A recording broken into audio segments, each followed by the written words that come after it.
쇼펜하우어의 행복에 관한 조언. 개성을 잘 활용하는 것이 행복이다. 인격은 누가 나에게 주는 것도 아니고 또 나에게서 빼앗을 수도 없는 것이다. 인격만이 인간이 소유할 수 있는 유일한 재산이며 다른 사람들의 눈에 어떻게 비춰지고 평가되는가 하는 문제보다 훨씬 근원적이다. 정신력이 뛰어난 인간은 고독할 때에도 스스로 생각하고 상상함으로써 위안을 얻는다. 반면에 정신력이 미약한 인간은 사교나 오락 따위를 바꿔가면서 향락을 취해도 스스로 권태를 떨쳐버리지 못한다. 선량하고 온유한 성격을 가진 사람은 가난하고 궁색한 생활 속에서도 만족하지만 탐욕스럽고 질투가 강하며 기질이 고약한 사람은 아무리 넉넉한 환경에서도 만족할 줄 모른다. 행복의 가장 본질적인 요소는 인격과 개성이다. 이런 참된 자아는 영원히 변하지 않고 운명에 굴복하지 않으며 누구에게도 빼앗길 염려가 없어서 평생 지니고 살 수 있다.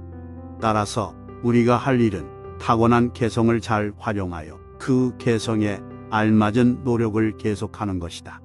또한 분수에 맞는 일을 힘써 행하고 그 밖의 것은 피하는 것이다. 결론적으로 자기에게 적합한 지위와 직업, 생활 방식을 택해야 하는 것이다. 행복은 마음속에서 비롯된다. 인간의 행복은 외적인 것에 있지 않고 자기 마음속에서 비롯된다. 인간의 행복과 불행이 자기 마음속에 깃들어 있다는 것은 분명한 사실이다. 인간의 행복이나 불행은 자신의 생각이나 의욕 등으로 나타난 종합적인 결과이며 외적인 조건이나 환경 등은 간접적으로만 영향을 줄 뿐이다. 그러나 외적인 환경이나 처지가 똑같더라도 사람에 따라 전혀 다른 반응을 보이며 똑같은 조건과 환경에서도 사람들은 각각 다르게 생각한다. 이 세상에 살고 있는 인간은 세상을 어떻게 인식하느냐에 따라 삶의 성격이 달라진다.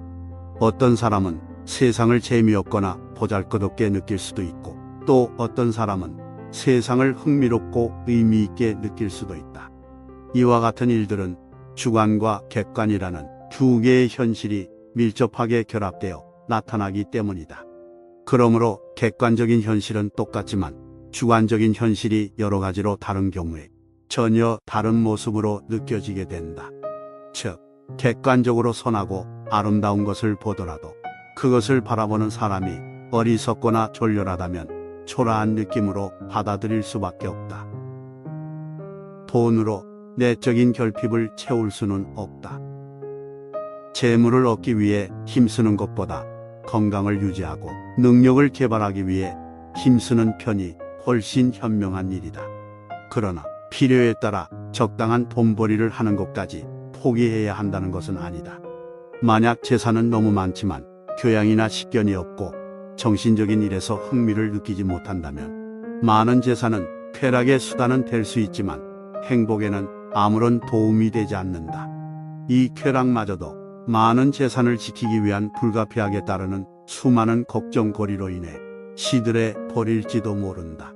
그런데 이 같은 사실에도 불구하고 사람들은 재산을 모으고 불리기 위해 새벽부터 밤늦게까지 개미처럼 부지런히 일만 한다.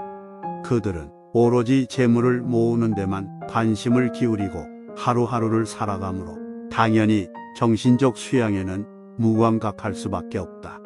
그들은 그렇게 땀 흘려 힘들게 번 돈조차도 잠깐 동안이지만 많은 비용이 드는 향락에 기꺼이 써버린다.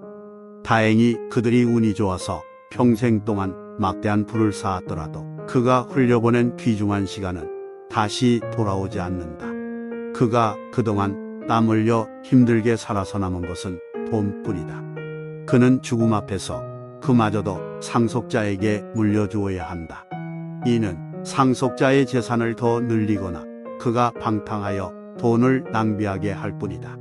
그의 인생은 남보기에는 부유하고 걱정이나 근심도 없을 것처럼 보이지만 사실상 인생의 소중한 것들을 이루며 돈을 벌었고 남에게 빼앗기기 위해 돈을 번 것이나 마찬가지다. 그는 참으로 허망한 인생을 산 것이나 다름없다. 쾌활한 사람은 언제나 행복하다. 인간의 운명은 언제나 변할 수 있지만 천성은 결코 변하지 않는다. 그러므로 고귀한 성격, 뛰어난 두뇌, 쾌활한 기질, 순수한 감각, 건강한 육체와 같은 주관적인 요소는 행복한 삶을 살기 위해 매우 중요하다. 따라서 우리는 재물이나 명예 등 외적인 요소보다 건전한 정신을 기르고 건강한 육체를 보존하기 위해 힘을 더 기울여야 한다. 이러한 요소들 가운데 가장 직접적으로 행복에 작용하는 것은 쾌활한 기질이다. 기질이 쾌활한 사람은 언제나 행복하다. 쾌활한 기질만 갖고 있다면 키가 크든 작든 젊었든 늙었든 부자든 가난뱅이든 상관없이 행복하다. 나는 젊은 시절에 어느 옛글에서 잘 웃는 사람은 행복하고 잘 우는 사람은 불행하다라는 글을 읽은 적이 있다. 너무나 단순한 말이지만 자명한 진리여서 잊지 않고 있다. 쾌활함이야말로 행복을 살 수 있는 화폐이다. 따라서 다른 어떤 것을 얻으려는 노력보다 쾌활함이라는 보물을 손에 넣어 더욱 빛나도록 가꾸어야 한다. 쾌활해지는 데의 재물은 기여도가 적으며 건강은 큰 영향을 끼친다. 힘든 노동일을 하는 사람이나 농민 가운데는 명랑하고 활기찬 사람이 많지만 부자나 상류층을 보면 가진 것에 비해서 상대적으로 곧잘 얼굴을 찌푸리고 불만스러워하는 사람이 많다. 이것은 몸을 많이 움직여 건강을 유지하는 사람들이 상대적으로 삶의 만족도가 높다는 뜻으로 해석해도 될 것이다. 따라서 우리는 쾌활하게 살기 위해 무엇보다도 건강을 유지하도록 노력해야 한다. 그러기 위해서는 무절제와 방탕을 피하고 불쾌한 감정이 급격하게 일어나지 않도록 유의해야 하며 정신적 긴장이 지속되지 않도록 해야 한다. 그리고 적어도 매일 2시간씩 신선한 공기를 마시며 경쾌하게 운동을 하고 때때로 냉수욕을 하며 음식 조절을 할 필요가 있다. 건강하면 모든 것이 기쁨의 원천이 되지만 건강하지 못하면 재물이나 명예 등 외적인 요소가 충족되더라도 그것을 누릴 수 없다.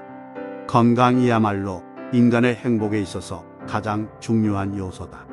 그러므로 돈벌이, 승진, 명성, 쾌락, 육체적 즐거움에 빠져 건강을 해치는 것은 가장 어리석은 짓이다. 이처럼 행복의 요건인 쾌활함은 건강에서 비롯되는 것이기는 하지만 그것이 반드시 건강에서만 오는 것은 아니다. 아무리 건강한 사람이라도 기질이 우울하고 마음이 어두울 수 있다. 이것은 타고나는 것이어서 쉽게 변하지 않으며 특히 감수성, 의지력, 체력 사이의 불균형 때문에 일어난다. 비정상적인 감수성은 주기적으로 기분을 지나치게 쾌활하거나 우울하게 만들기도 한다.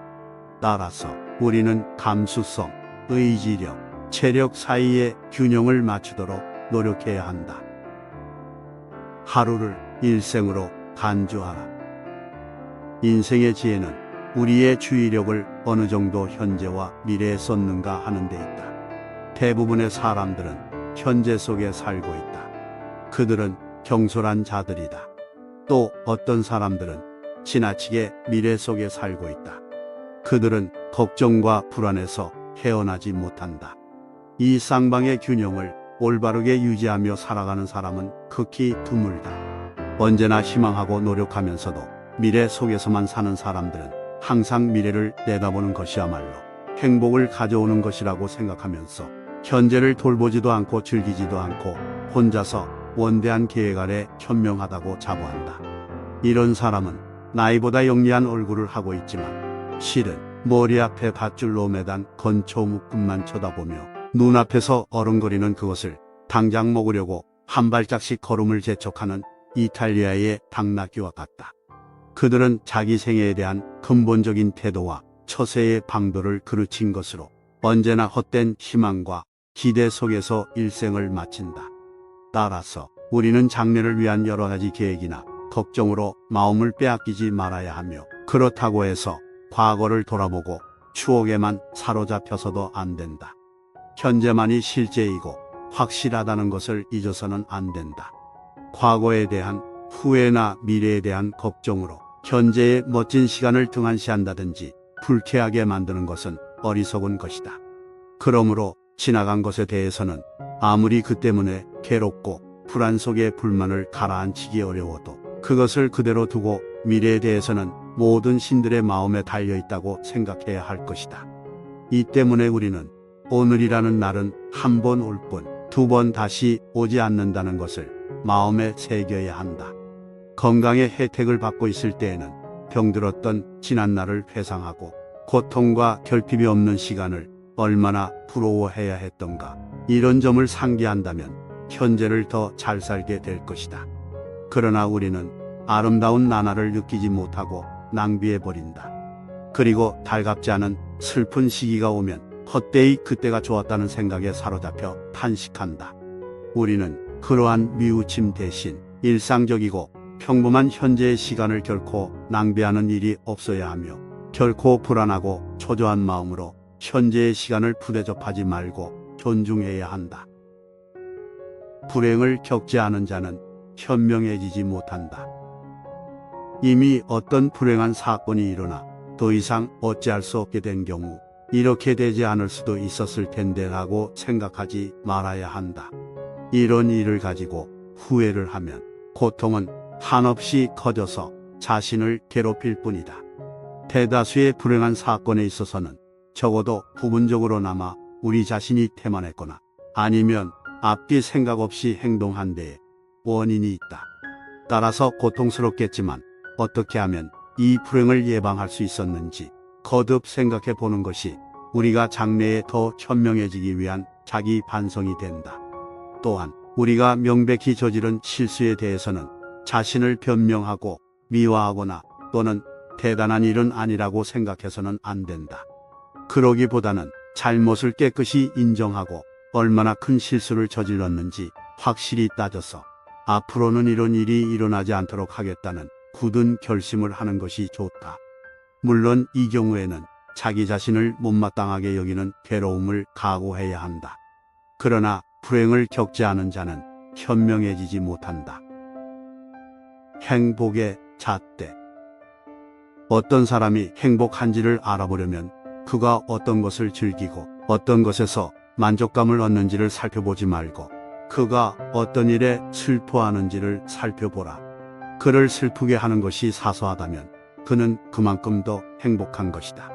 행복한 상태일 때에는 사소한 일에 민감하다. 그러나 불행할 때에는 사소한 일에 전혀 신경을 쓰지 않는다.